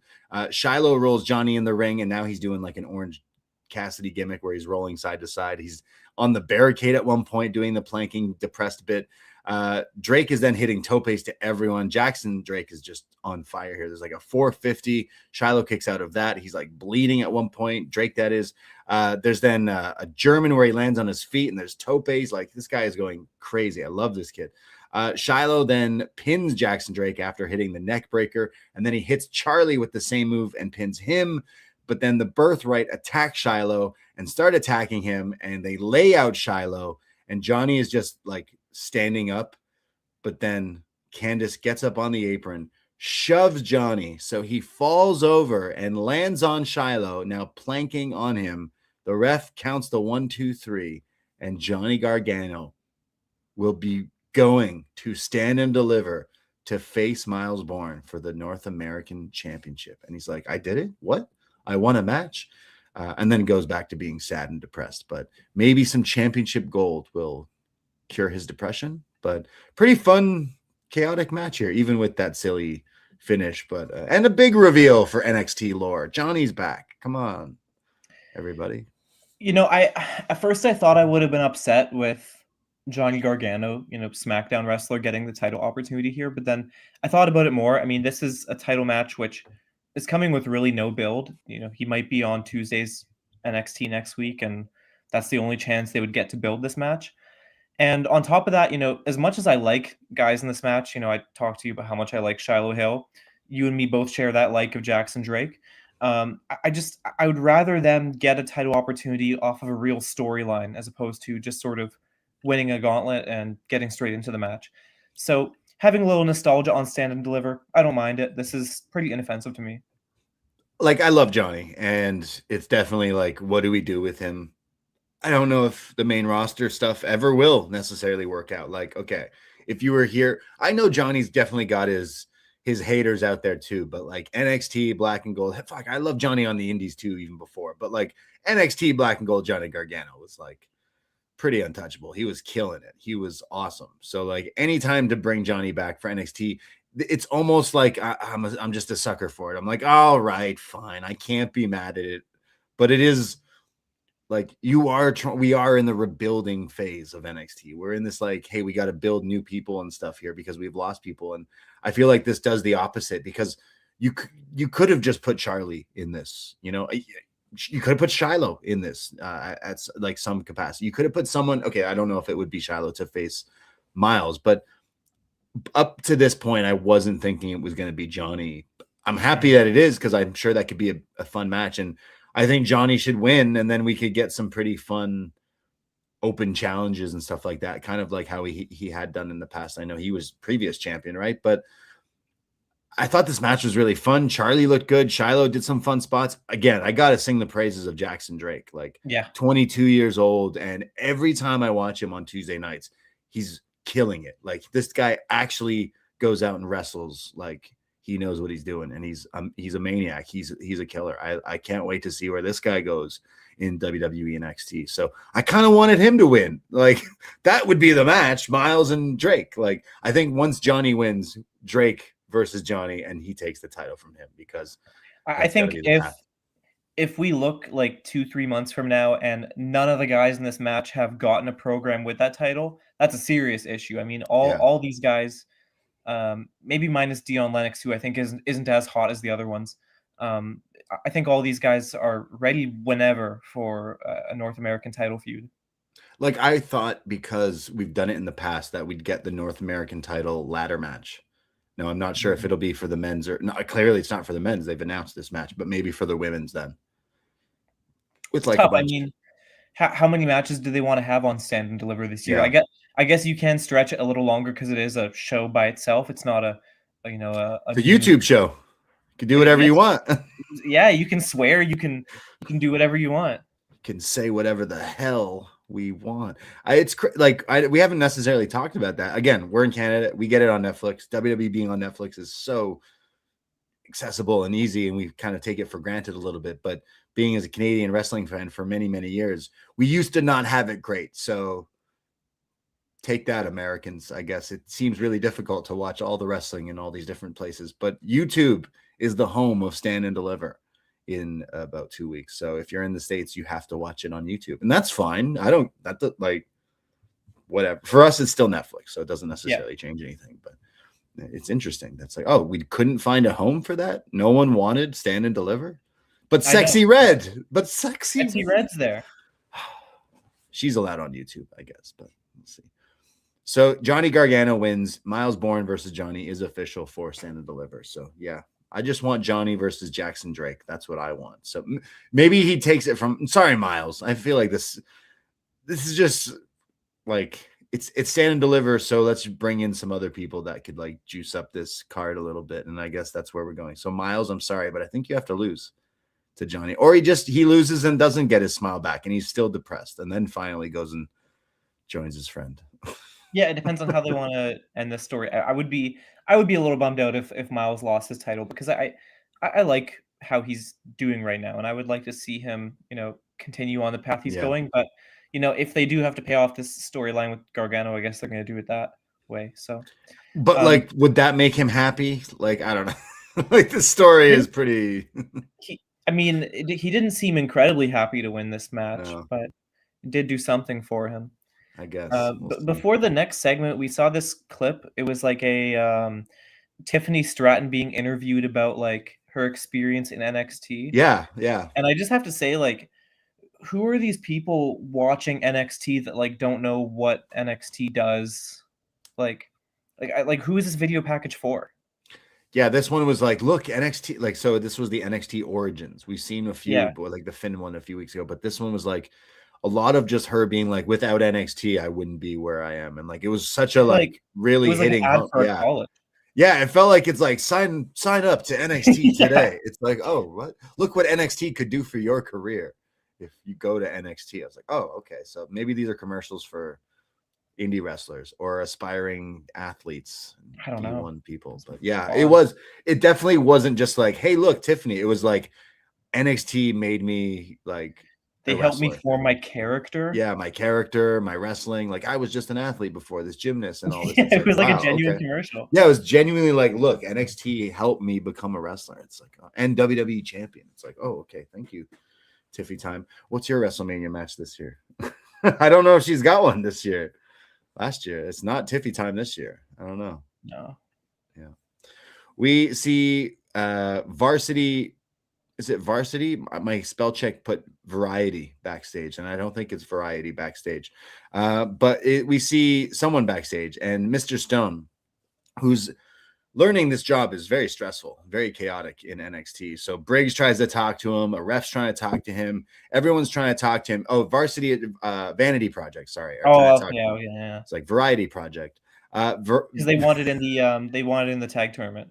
Well, no, they're like, hey, who is? Oh no, who is in this tournament? Because we're the champions, and we want to know like who. They're like, hey, maybe you should just ditch the whole tournament thing. Is it because they like are the reason they attacked those guys? Like the kayfabe is these guys attacked Elio, LeFleur, and Eli Knight. I think that's the gimmick here. It's like, oh, too bad, those guys are out of the tournament, and Stone is like, I'll think of something. So he calls someone at like 9:30. He's got a team. ready. Don't worry. Don't you worry who the team is. But everyone's won a piece of Mr. Stone, but we shall see. This is when we get perpetually stressed out. He is, but he wanted this job, right? Ava couldn't do it. We saw firsthand she could not do this job. So Mr. Stone, so far, he's doing a pretty good job. We'll see. We go to OTM, who say we attacked Dion and cost him because this was our revenge. Dark State, you took a shot at us. You made it personal, but next week it's just business. And it's going to be a 6-man tag. You think we don't have one? We're a man down. Well, next week we have someone joining in the fun. Next week we have a partner. And then you hear the voice, yo, NXT, as the TV turns on and we see Mike Santana, TNA champion, right?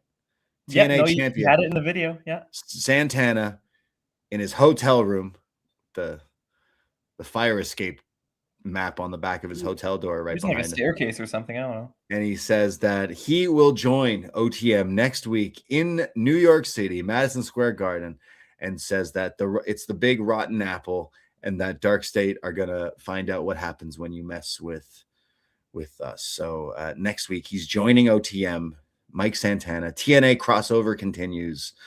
I just thought, was that the best place in your hotel room to film this? Yeah, that was a weird. It's like he was given like a 5-minute notice. Quick, send a video. Just do the real wrestler thing. Do your promo in the car. In the car. Yeah. I'll start doing those again. Yeah. I think it's great to have him on the show. I thought it was interesting. Like, I was trying to think, when was the last time before this that we saw a TNA wrestler on NXT? Like, we've seen NXT people on TNA, but like, I feel like it's been a few weeks, if not months now. It's because Shawn watched that AMC debut and went, nah. Yeah, we're good on that. Who is it? Mr. Elegance? Nah, we're good. Oh, come on. Sean's about to lose. Don't talk bad on the Elegance brand. No, I love the Elegance brand. Just that one episode of TNA. You had one shot, TNA. True. One opportunity, and you let it blew it.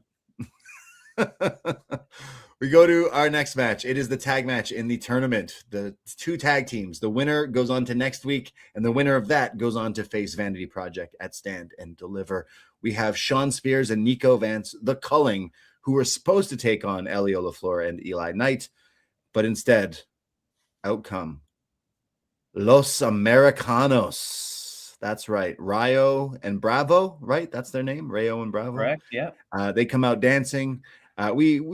They look a little familiar here in NXT territory. Speaking of people coming back to NXT, right? Not their first time in the venue. Yeah.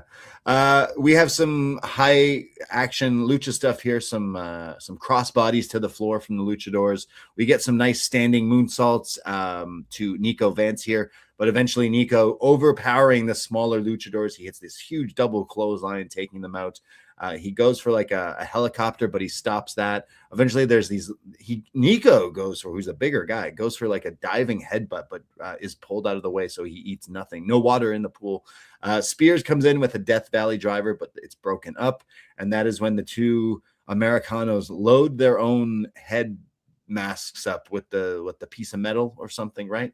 The loaded mask. And then they both hit headbutts, and Bravo nails Spears with the headbutt and pins him, and then they celebrate and dance because they will be going next week to MSG Theater to face the Birthright, who we see up on the perch here, who are like, you luchadors. So that is the match next week, but a fun little match, and I think the right team won. And again, I was questioning like this whole stuff with these injuries, and now we kind of know that there was injuries and stuff, but like, was this the whole plan anyways? Like these 2 versus Vanity Project at Stand and Deliver? Because almost like we were talking about Miles, it's like, well, sorry, Gargano. It's like, well, you already were building up all these other people, and now is it just going to be 2 guys from the main roster taking a spot? But yeah, I don't know. I mean, like, there isn't really a team in this tournament, this tag tournament, that was that compelling, I would say,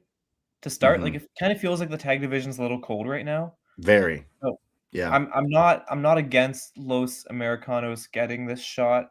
I thought this match, the ending was like every Americano ending we've seen in recent weeks, and that made it not very interesting. We've seen loaded metal plate thing like a million times. But Niko Vance kind of showed out in this one.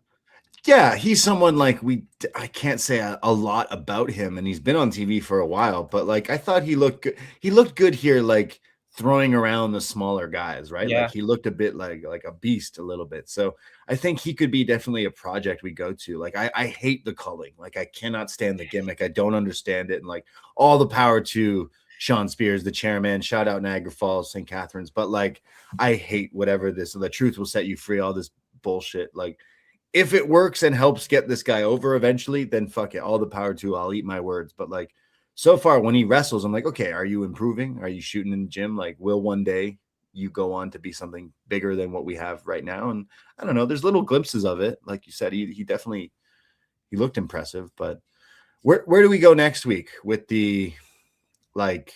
What is the tag team match? Is it the Americanos versus Vanity Project at Stand and Deliver, or could it be the Nepo Babies?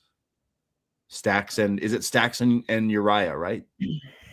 Yes, yeah, they're the two in the tournament. Well, it's tough because like Los Americanos are the main roster guys, so like they have more clout in that sense, but like they're not really like that well booked. Like they don't even wrestle on the main roster, so like would it really hurt for them to lose a match here? Like I don't know. Like I think Los Americanos are probably going to win it because also it's just the idea that on Stand and Deliver they probably want to, since it's their biggest show of the year, they probably want to beef it up a little more, have the sort of attraction of having some main roster people like Gargano, like Los Americanos on there, that like someone who watches Raw or watches SmackDown could go, hey, I know those guys. I'm going to keep watching this thing that I stumbled upon.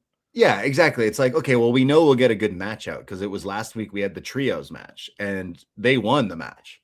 So they did get a win over the champions. And again, that does make me think like, was this whole injury thing a setup just to get these guys back? Like, was it them that attacked the people to get their spot essentially, right? Like, I don't think the case, because it's weird of the timelines of if they're baby faces in AAA, are they heels on Raw, they're baby faces on NXT. It all really doesn't matter, I guess. But I see them winning. Unfortunately for the Nepo babies, I don't know if like that would be the dynamic. Think of Uriah and Stacks, who are heels, versus Vanity Project, who are heels. Doesn't make sense.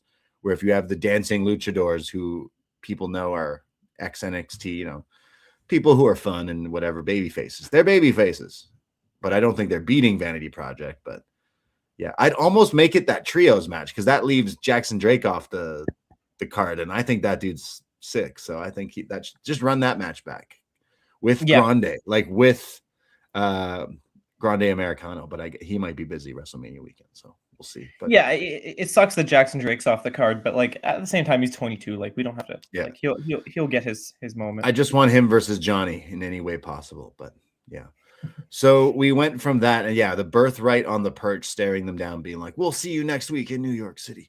We see Keanu Carver backstage with Stone, and he's ready to kill Jasper Troy next week. And Stone says he's having a real hard time finding a ref for this match because everyone who works here does not want to be in between these two giants. So Briggs walks in and says, oh, you don't have time for me? I know someone who'll be the ref. Me. So Stone makes it official. Josh Briggs is the special guest ref for Keanu versus Jasper Troy, which easily tells me this sets up to be the three-way big meaty man match at Stand and Deliver. Am I right? Or maybe they don't get that spot. I don't know. I think it's possible. I think a lot of it comes down to how much are they going to really put on Stand and Deliver, because like if it's a 3-hour show, they could probably find room for it. Like I'm not 100% sure what how much they actually want to load that show up. Jasper Troy really loads that show up. yeah. But I know what you mean, adding another match. And they're big.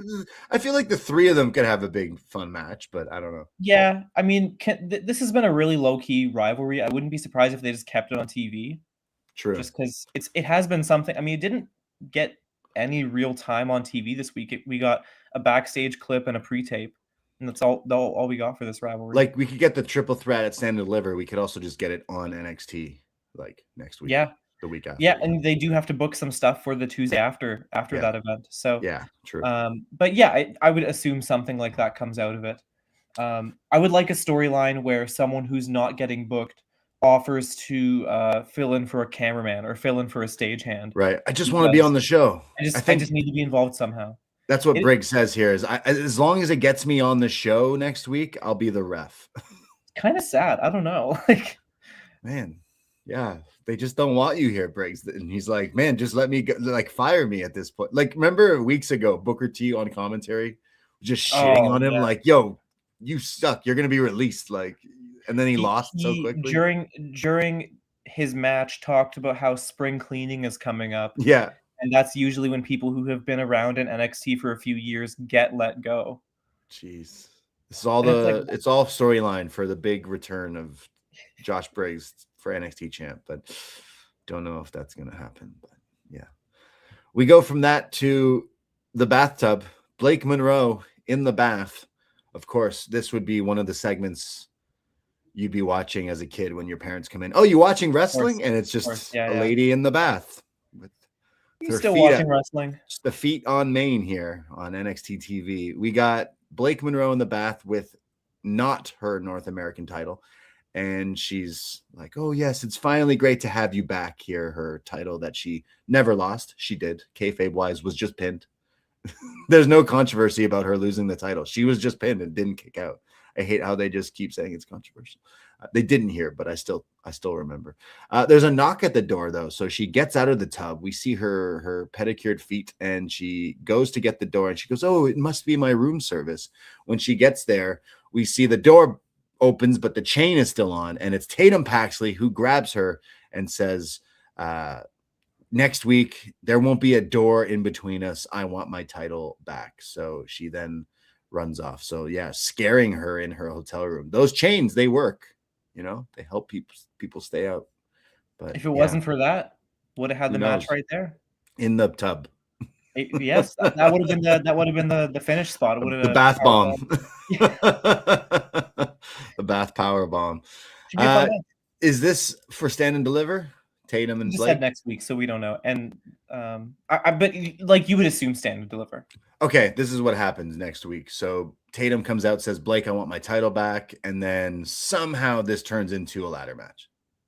Somehow this is, unless it's just the singles. But I don't know. I feel like there's all these other people that should be in a match. And that would be maybe where you book some other women. But I'm not sure.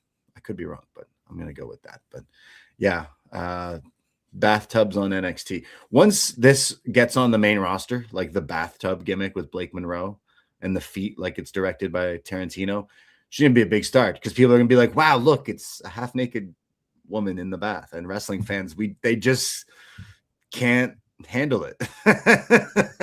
If it was real easy for Shiloh Hill to find the address, these wrestlers better be better with their posts and stuff. That's how she found her.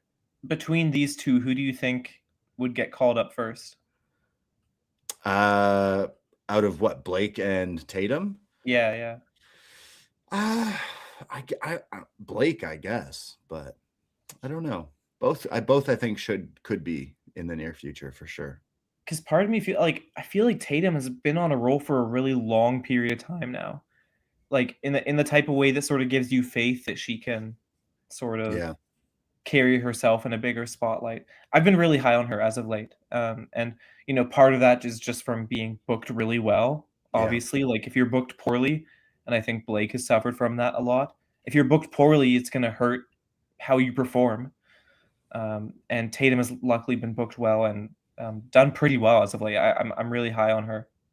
Like she's definitely stepped up and improved, totally. And I think she needs like more interesting feuds. Like I was over the Izzy feud, and I mean this one, I don't know how this will go, but what's interesting is like we had a bit of a time where the Izzy feud had a dip in it around the New Year's Evil time and stuff like that. And or not New Year's Evil, but there was a time before where it felt like one of their matches wasn't very well received, but they were able to sort of bring people back into it recently and sort of finish it on a solid note and get it done with in a good way. And I think that was sort of an example of how Tatum has stepped up. Because I don't know where we go with Izzy. She wasn't on this show, but she could easily come out next week too and be like, I want to be in the ladder. Like, I just keep saying it's going to be some ladder match, but I'm just you in this ladder match, man. I just think because they've done it like repeatedly every year, and that's how this title was created. The men's one was brought into, so they usually manage to squeak one in. So we shall see. You know who you could put in this ladder match? Sexy Red. She could grab the title and walk out champion. You don't know. I don't know. I think that maybe Sexy Red's gonna be like the next like Bad Bunny, where it's like working like 5-star classics. 5-star classics. She comes out, twerks, and then climbs the ladder. New champ. Book it. Because we get a commercial for Sexy. I'll say it the way she said it. Sexy fucking Red. Even though they blank it out here. Hey, y'all, it's Sexy fucking Red. Who's ready for Stand and Deliver? And next week, it's going to be real with Lola. And she's trying to sell me on the matches for next week, too. Wow. They really, really got her doing a read. She didn't do her read from the hotel room. But also, was this like Sexy Red live via satellite? Because how does she know the lineup already? Like, she already knew. Shawn tipped her off. Come on. Her and Shawn are besties. Her and Shawn be wild. Shawn definitely got his smile back since hanging out with Sexy fucking Red. But yeah, Sexy Red will be at Stand and Deliver. I'm going to say she's going to win something, but I'm just going to say she's going to twerk. So nobody tell her that show's on YouTube. It's a family show. You know what I mean? Don't introduce yourself that way when you're on the. They're trying to monetize. They're trying to get a media deal here. With YouTube? Yeah, I mean with anyone. Yeah. With anyone for these shows. Who will air Stand and Deliver? Well, YouTube will. But yeah, Sexy Red. Okay, as much as the Oba like walk strut thing is over, I see Sexy Red getting the Shawn Michaels, like the old Shawn Michaels walk where he would come out. Like she's got this pretty popular on TikTok and Instagram right now. So that's definitely why they're going back to her, but I kind of forgot about her. I just think it's kind of awesome that she has become like a recurring character in NXT. In the world of wrestling. So incredibly random. Like NXT especially. She's definitely in the world of like music, and like she's definitely kind of fallen off a little bit, I'd say. Like can't think I've heard a lot about her outside of this for a while. So I don't know. Maybe that's NXT will always be there, and when she wants to start taking bumps, they'll be ready to train her. Yeah, exactly. Sexy fucking Red. Next week on NXT, it is Lola Vice versus Kendal Gray. The winner faces JC at Stand and Deliver, plus Jasper versus Keanu with Briggs as the ref. OTM and Santana versus Dark State, and then a few faces to faces, I'm sure, with Johnny Miles. We got the Tatum and Blair thing and a few things going on. They didn't announce it, but that tag number 1 contenders should be in there too. Yes. Yeah. I don't know why they do. I don't know why they do this. It always annoys me that they will have matches booked and they will mention it on the broadcast, and then when they do the rundown of next week's lineup, there's just some stuff that's just not in there. It is sometimes hard to remember what they say sometimes, and then they won't say it on the rundown stuff. But not everyone can be Excalibur yelling 20 matches at you in 13 seconds, but they still do, I guess, an okay job. But yeah, we go to our main event. Ricky Saints versus Tony D'Angelo in NXT. We have some chain wrestling to start things off between the two of them. Tony getting the upper hand. He's beefed up quite a lot, and he's side slamming Ricky Saints here. Did he learn this in his Buffalo or Rochester wrestling here with the side slams? Look pretty good and impressive. Ethan Page is now ringside watching on, and then Ricky gets sent to the outside and kind of like pushed into him. So he's kind of using Ethan to get back to his feet, and he starts pulling on his shirt. So Ethan's like, yo, man, stop pulling on my shirt. So already some tension from Ricky and Ethan because he did not like him pulling on his shirt. Ricky gains some offense and does his absolute ring rope walk pose thing. Goes for his DDT, but it's blocked a few times. Ricky ends up hitting the spear, but Tony kicks out. This is when Tony starts to hype up and hits a series of overhead throws, the belly to bellies, and then Ethan attacks him. And this is where the ref calls for the DQ, and both of these guys are beating them down. But then Tony's getting beat up. So out comes NXT champ Joe Hendry, who makes the save and then eventually is face to face. I liked how he does his turning pose thing, but does it in the ring to Tony and then hits the standing ovation on him as well. And then, as he levels Tony, he sees Ricky and Ethan kind of both pulling on the NXT championship. So he's like, what are we going to do here? Well, before the show goes off the air, you guessed it, Stone says it will be a fatal 4-way match in the main event of Stand and Deliver. And next week is the contract signing, of course. So NXT goes off the air. But yeah, what did you think of this whole ending main event segment and everything? Yeah, I mean, I have my problems with the 4-way itself as a match. I thought the segment was fine. Ethan Page got attacked by D'Angelo, and that's why he ran in and interfered. So I thought it was like a justifiable kind of ending. I've really enjoyed the interactions between Page and Saints in recent weeks, and the idea that they both are so poor at hiding how much they hate each other, despite pretending to be friends, and that they had a lot of fun stuff here. The match itself was whatever, but the actual action here didn't bother me. I'm not a big fan of this 4-way. I feel like that was the direction from a while back. Like they've definitely like propped up Ethan Page. He's had a hell of a year with NXT, definitely being like something that's somewhat saved NXT. If at least we had like decent Ethan Page run of sorts. So it's like almost like, no, we need him back in the forefront, like being in championship material. And then Ricky, he's had some ups and downs as well. And I'm not just talking about him attempting to sing, but like, I feel like I finally really like him with Ethan Page, like this absolute ego where they are both friends and enemies at the same time. Like who can out heel each other, essentially, who can out dick each other, who can maybe not that term, but who can out be the evil one, but they both like also get along at the same time. So I think they bring some stuff out of each other as bad guys. So I do like that. So I don't know. It does make sense to go to this 4-way just of where everything is going.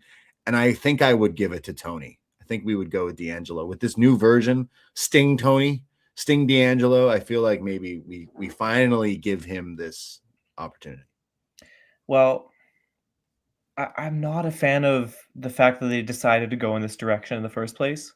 I think that D'Angelo could win, totally possible. But in the build here, it's been so centered on Saints and Page that he has just looked like the odd man out. He has looked overshadowed. And this is his first time challenging for the title as part of this return. And he seems like the least interesting part of this entire story. He's just there. He's just challenging for the title. I mean, his whole thing was like he was the vigilante and he came back. But yeah, I know what you mean as well. But let me tell you this. The closing shot was Page and Saints holding the title and looking at each other. And Hendry is looking at them both in the background. And then D'Angelo's just there. And it's like, I think this paints the perfect picture of how this story is kind of being told and he's involved in it, but like you could still tell the story if he wasn't even there. Like it could easily be Joe versus the three of them. If you wouldn't have to change anything about the actual script of this story if you just took D'Angelo out of it. I know what you mean. I just like the guy's been here. It's this whole thing with him coming back. He's a character change. He's more serious. Like, I don't know. Maybe you just. I'm not against him getting a title shot. I just think putting him in this position makes his first title shot, just going into the match at least, kind of seem like nothing. I also think like it's a lot of people are forgetting the fact that like Saints genuinely didn't earn this title shot in any way. Right. He lost clean to Hendry, and then in the tag match, like Paige said before, he was the one who got the pin on the champ. Saints sort of like snuck into this match for the sake of easy storytelling. But when you think about it, there's no reason he should actually be here other than he's just kind of stuck around. Right. Yeah. And wrestling logic. Before, like after that last title match against Hendry, I was kind of done with him being in the title picture. Like I just kind of was like, I'm ready for something else.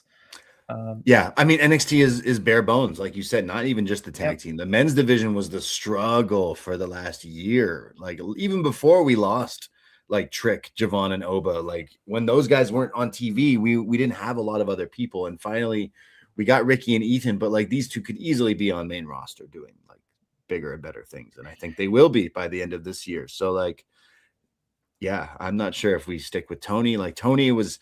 They didn't want to do that gimmick on the main roster, and they didn't. And now he's changed his gimmick. So it's like, well, you got to shit or get off the pot. Like, if this is the more serious final evolution of him, then like treat him seriously. So that's what makes me think we might just go with him. But to me, he just doesn't seem that hot in the build up to this. Like, he seems like I said, overshadowed. I don't know how much people really care to see him as the one who prevails in this.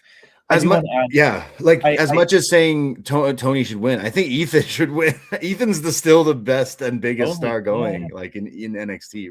He's still doing the best work. So. Yeah, like I want to make it clear, like I'm not against D'Angelo getting a title run or getting a push or whatever. It's just his sort of climb to this title has been so just lackluster in the way it's been written and the way it's been built that it doesn't really feel like this is doing him justice in the way it's being done. I really hope, like, part of me is kind of sad that this is probably going to end with Saints and Paige breaking up, because I just really enjoy them as sort of like absolute ego work together. Yeah, I like them as a team, and I think they could easily go back. Like, these two as a team on SmackDown.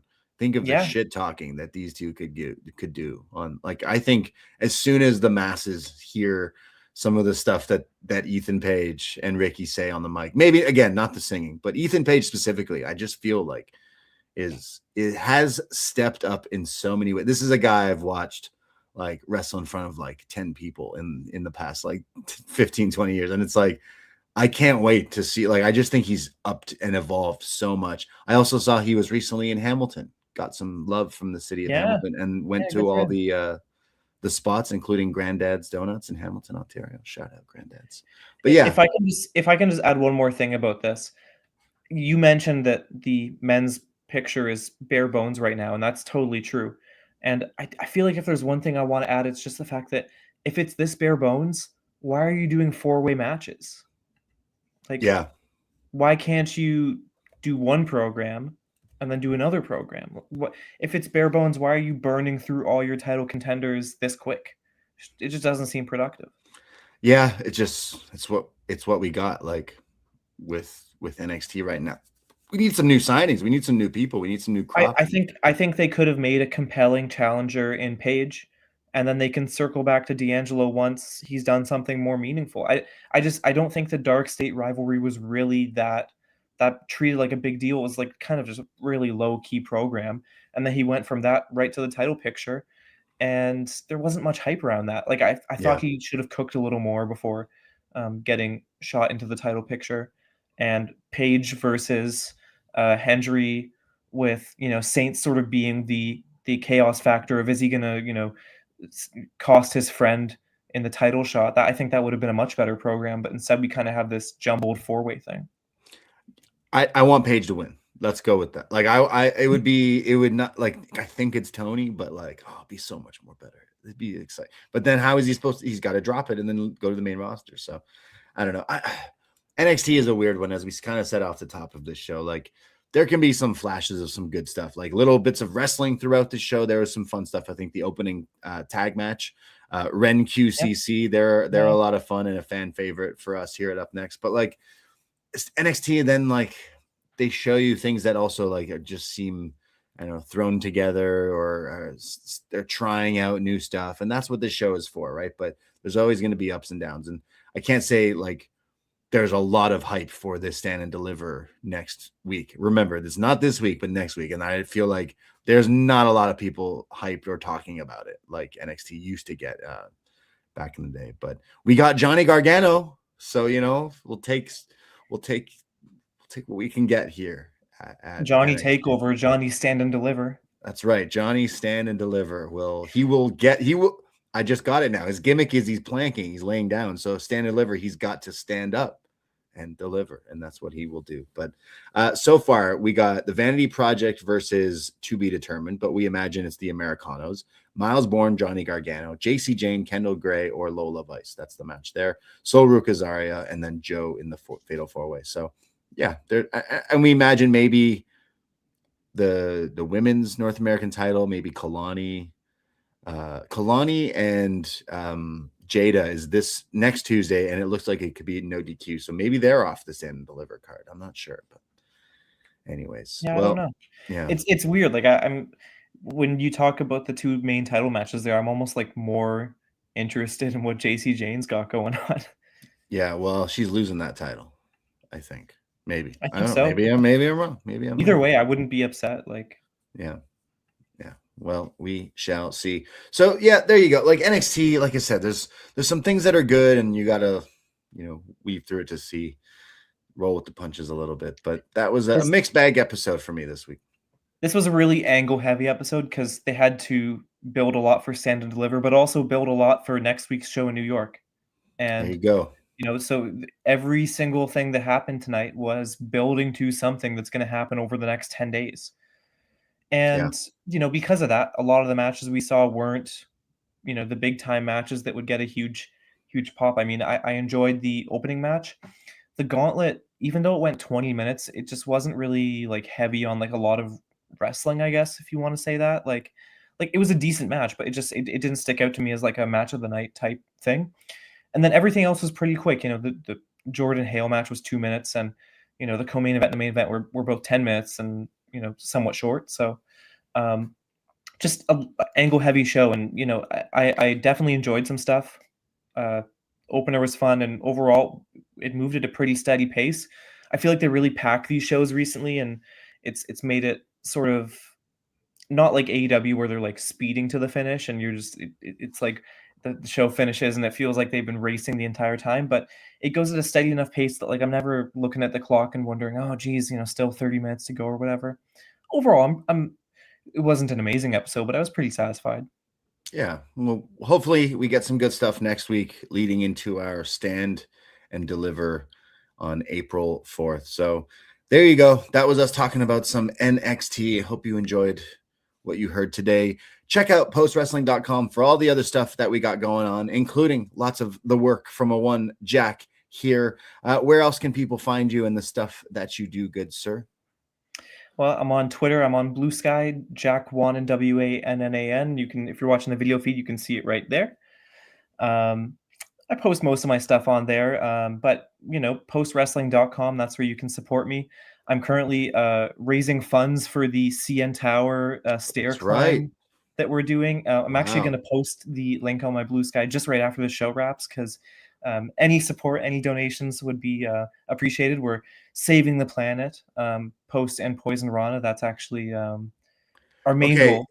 Our main goal is to save the planet, but Jack, being the youngest member of Post Wrestling, I think your main goal needs to be beat Davie Portman's time on the CN Tower climb. I thought we were going to be like all going at the same like pace. Like I didn't know. I'm going to save the animals. Okay. I love monkeys and gorillas and shit. I'm there to save money and raise money and get in shape. I have not been doing the stairs, but we got about a month to go, and the CN Tower's got a lot of steps.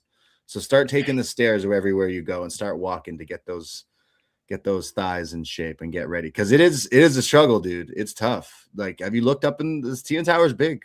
I know you live downtown. I was looking at it yesterday. When I was looking at it, I was thinking, oh geez, there's a lot of stairs in there. There is. I've done it. We've done it twice, and we all beat our records the second time. So now it puts pressure on me to also beat my record. I think I'm around like 30 minutes. Davey was like 19 minutes, 18 minutes. So I know he's going to look to beat it again this year. But yes, that is still a little bit away. But again, check out the socials, because we are raising money for the fucking animals. All right. And we deserve it. WWF. A lot. Exactly. So think of all the animals out there. We're climbing the CN Tower in support of that. So check out Jack's link there and donate, and mine too. But I'll be sharing it in the next. Don't check us out. Yeah, I don't care. You don't need to give me your money, but you can give me your money at patreon.com/Poisonrana. That's where you can definitely give my money, and check out all the other pods that we got.